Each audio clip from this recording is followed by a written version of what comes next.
Chris Jenkins was a 21-year-old student at the University of Minnesota who mysteriously disappeared on Halloween night in 2002. After being ejected from a bar in downtown Minneapolis, Chris was last seen leaving the Lone Tree Bar and Grill wearing a Native American-themed costume. His body was discovered in the Mississippi River nearly 4 months later, still dressed in his Halloween attire. Initially, his death was ruled an accidental drowning, as police believed he may have fallen into the river due to intoxication.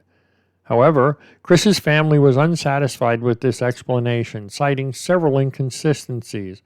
For instance, his body was found face up in the water, a position that is uncommon for drowning victims, and there were other troubling signs, such as his arms being crossed over his chest and his shoes still being on his feet, which suggested he had not been in the water the entire time he was missing. In 2006, the case was reclassified as a homicide, with authorities reconsidering earlier evidence, including witness reports that Chris may have been assaulted near the bar before his disappearance.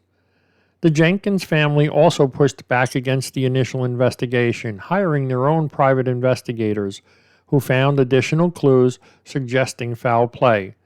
There have been speculations that Chris's death could be linked to the Smiley Face Killer theory, a controversial idea that proposes a gang of serial killers has been responsible for the drowning deaths of young men across the U.S., leaving smiley-faced graffiti near where the bodies are found. However, this theory remains unproven and heavily debated amongst law enforcement. Despite the case being reopened, no arrests have been made and the death of Chris Jenkins remains unsolved.